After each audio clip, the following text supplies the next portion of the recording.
Hey guys, how's it going? Companion here. So, I have reviewed a lot of cards out of the new League of Explorers set, but I haven't really given you guys the Arena perspective and how Arena will shift as a whole, because, well, every time there's expansion, Arena does shift as a whole, even though it might be a really small card set that really doesn't matter that much. And, before I go into the cards, I want to explain that note, and it largely has to do with the distribution of cards when you're drafting them. So you guys know, obviously, the common cards are much more relevant than rare cards, more relevant than epic cards, and considerably more relevant than legendary cards. But there's also something that Blizzard does, which was identified somewhat recently by Hearth Arena, and it had to do with the new set distribution. So from that little bit of study, we realized that class cards show up twice as often as neutral cards. So, it's if let's say Warrior gets a 3/4 minion for 3 mana, that's much better for Warriors, much better for Warriors than if there was like a neutral minion for 3. Because not only is it Warrior only, it's a good card, but you're also going to see it twice as likely as if it was a neutral minion. And there's also, at least for TGT, there was a 25% set bonus. So any card from TGT had a 25% occurrence bonus during the draft. So you're more likely to see TGT cards. So it made it so Arena really did feel very different in TGT, BlackRock, and GVG in each set. And, they were doing this type of stuff. Now, when it comes to smaller expansion blocks, they also mentioned that, the numbers, the weights that they put into this distribution isn't exactly specific, so it might change in a new set. And I suspect that because it is a smaller set than TGT, it's only 45 cards, that we might actually see an even bigger set bonus in terms of how frequently you see the cards from the set. So, with that in mind, it's pretty important to realize what's going on. Also, as part of this set, well, there's a lot of commons, much more as a percentage of the whole set compared to other expansions. There's almost no epics at all, and actually all the epics are absolutely terrible. So it's really important to realize that this set seems like it's going to have some pretty big impact in Constructed, but it's going to have a huge impact on Arena. So what will that impact be like?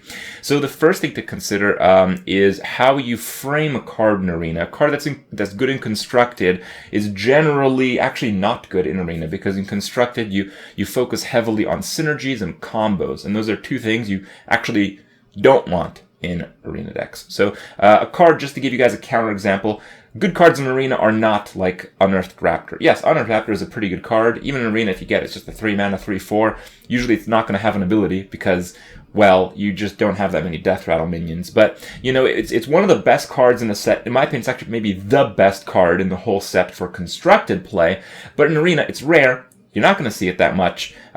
You just don't have that many Death Rattle minions, so it doesn't really combo. It's just basically like a whatever 3-drop for Rogue. Pretty good 3-drop for Rogue, I guess. But that's it. It's just pretty good. It's just nothing crazy. It doesn't change the game very much. If this is a common, it would change the game a lot, because then Rogue would get considerably more really good 3-drops. So with that in mind, let's go over my list. I got 10 cards that I think are the most relevant to changing the Arena game. So you can look out for these, and maybe you can pick them a little bit more. So first I have the Druid ones, the Mounted Raptor. This is basically piloted Shredder Jr.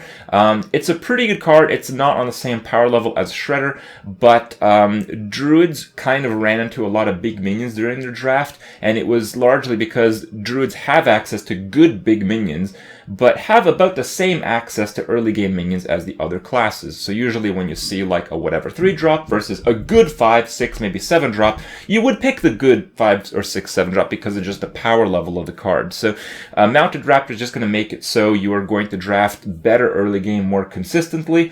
Again, it's not like a ridiculously broken card as it might be in Constructed, but it's still really good and increases the consistency of Druid early game by a lot, which is very important. Then is the Raven Idol. I think this is probably my favorite card for Arena. The Discover mechanic as a whole is extremely powerful in Arena, because you have to keep in mind, in Arena, legendaries just like win the game by themselves, but you don't usually get them. So, and to a lesser extent, epic cards. So it makes it so it has two very different options. If if you're probably going to lose the game unless you draw a specific card or you need some extra damage, you can choose the spell option, and it's basically going to give you one of those two options just about every time. It's going to give you a little bit more damage, or it's going to give you an option to draw, and maybe you'll draw into more damage. So it makes it so you can use it as a finisher.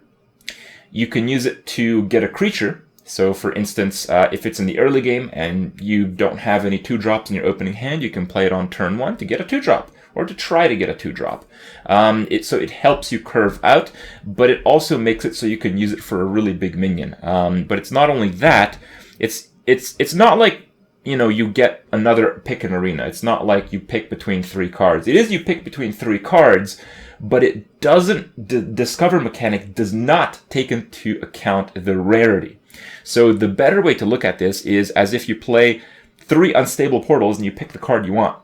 You know, if you Unstable Portal 3 times, you're generally going to find at least one really awesome card among those. Now, it's not exactly the same because the Discover mechanic limits it to the class that you're using and the neutral base, but when it comes to getting a really sick legendary, those chances are still about the same. So it makes it so you can use it early game if you need to curve out a little better, and you can use it to try to get a late game card, and you can generally quite consistently get a late game card. I think the average power of a slow card in 3 options is probably like 5 or 6 mana. So what's also really important, again with the Discover mechanic, is that some of the cards, like this one, allow you to trade this card for a late game minion. Now, in Arena, you just need a certain amount of late game cards because you usually can't win with just the early game ones because they don't do enough in the late game, and you need you need a Boulder Fist Ogre or something like that. Well, if you have Raven Idol, it can actually substitute for Boulder Fist Ogre, but Boulder Fist Ogre is not very flexible. You play it on turn 6. But as we just talked about, Raven Idol is really, really flexible. It can even double up for like a charge creature. So the flexibility of this card is so extreme that it is just amazing. So Druid gets 2 great class commons. So that basically means that Druid is going to get way better in Arena. And then for Mage, the Ethereal Conjure is one of my favorite cards. I really thought this card sucked when I first looked at it, but it doesn't really suck. If you just take a look at the Mage spells, because that's what you're getting, there's no neutral spells. The Mage spells are just absolutely crazy. So you're getting a Mage spell draw. You're going to pick the one that has the best situation. So, I mean, it makes it so, maybe Arcane Explosion is the best spell that you could get, and then maybe you get that. Or maybe Arcane Missiles, just some bad spells. So often the spells for Mage that are considered bad aren't really that bad. They're just not very good in all the situations. But with this card, you can choose. And you can choose, and you still get the card draw mechanic. This card is exceptional in a Tempo Mage. So if you have like a lot of early game cards, a lot of like, 2 drops, 3 drops, maybe a few 1 drops, this is the card you want in your deck. And because it's common, this is a card you're often going to see as an option for your deck. Because if you're winning on the board and for 5 mana you play a 6 attack creature, because if you're winning, the toughness of your minions doesn't really matter.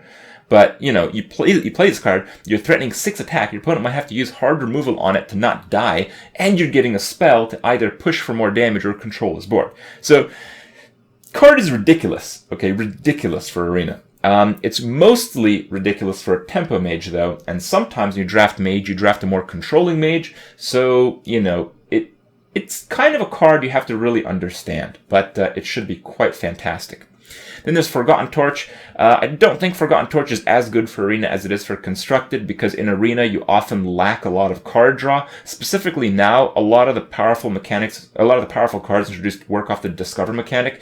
The Discover mechanic is not exactly card draw, so it doesn't influence a card like Forgotten Torch. Forgotten Torch is a card that I feel is just perfect for Freeze Mage, because in the early game, if you use like a 3 mana, 3 damage dealing thing, or a 2 mana, 3 damage dealing thing, it's kind of like the same thing. But in the late game, you just want more burst in your deck. You have like a limited number of damage in the Freeze Mage, and you have a ton of card draw. So this card is not used like that in Arena. You basically use this card to just deal 3 damage for 3 mana, which is okay in terms of like Hearthstone Arena as a whole. But for Mage, it's pretty poor because Mage just has really powerful spells, and just 3 for 3 is not really that powerful at all.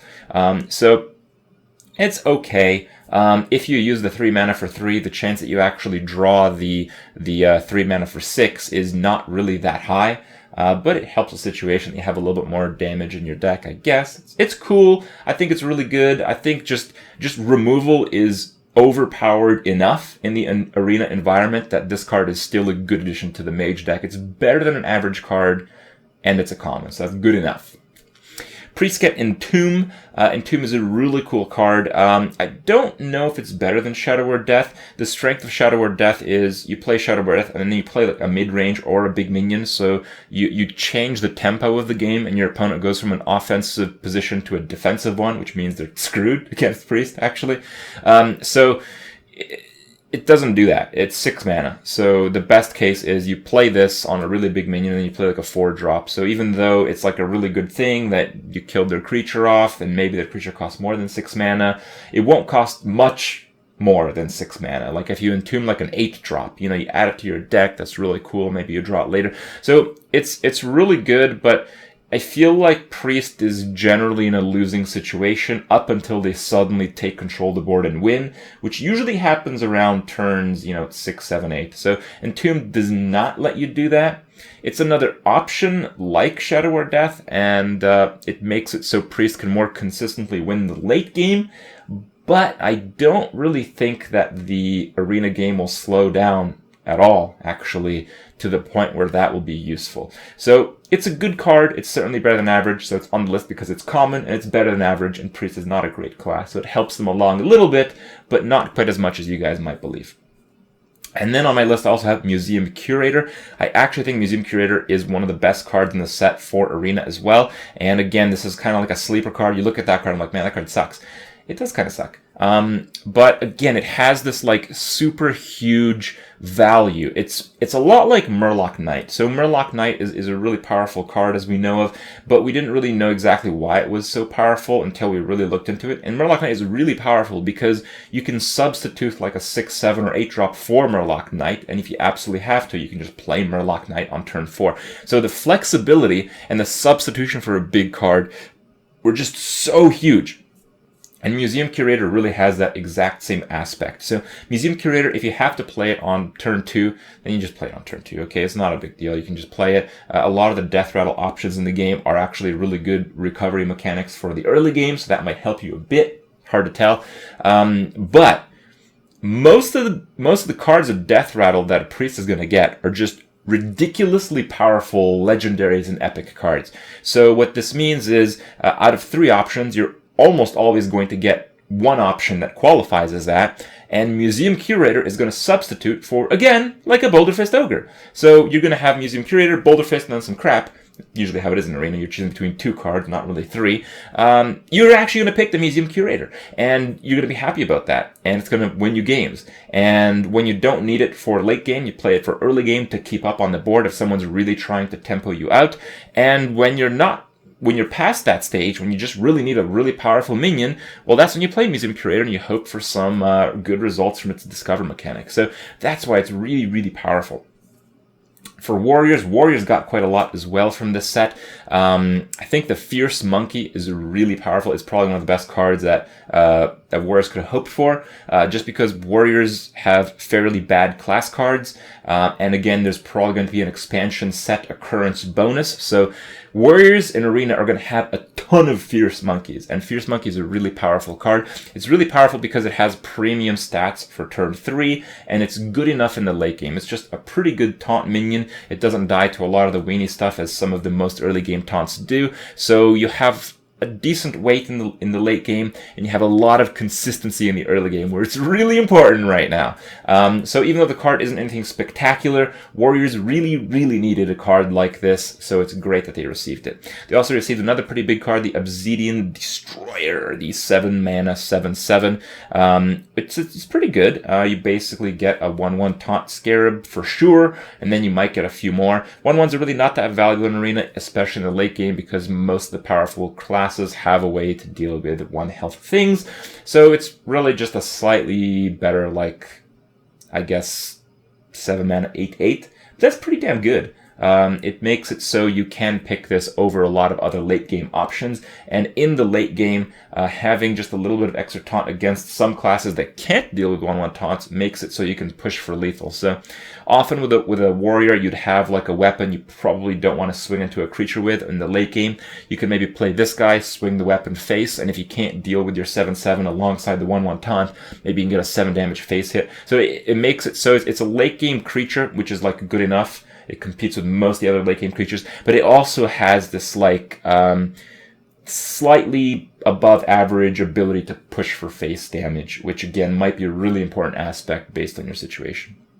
So warriors get a lot. Are they better than the worst class in Arena?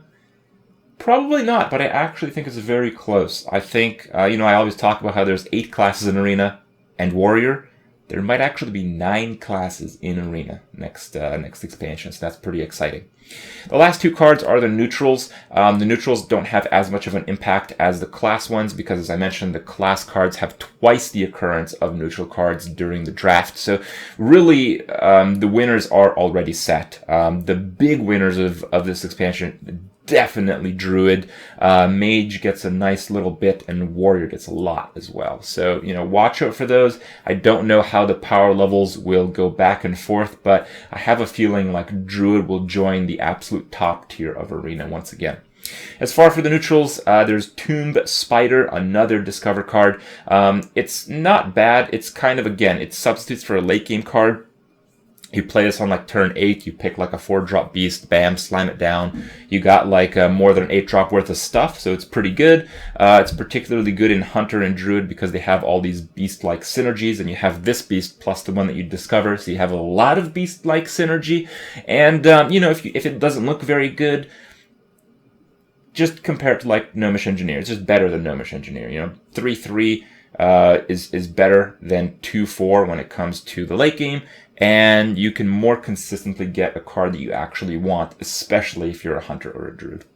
And Huge Toad, it's probably a lot better constructed than it is in Arena in terms of what it actually does, because in Arena, your opponent plays like a whatever 3/2 minion, then you play your whatever 3/2 minion, and usually he's just going to trade into it, so the 1 damage doesn't actually do anything but do some face damage, but that aspect is pretty good. It might have a bigger impact in some niche situations, it might have a bigger impact in the late game, but the main thing is that it is a 3/2 beast, which does something a little bit extra, so it's a premium 2-drop, and it enables Druid and Hunter for more beast synergistic cards. And again, we just talked about how Druid's got a lot of improvements, so really, I think the biggest winner out of the whole expansion is probably going to be Druid, and it's fairly exciting because Druid is not only a class that's very fun to play in Arena, it's actually a class that's somewhat fun to play against in Arena as well, because it doesn't have too many cards that seem like they're cheating with like removal and all that efficiency stuff. No, it's just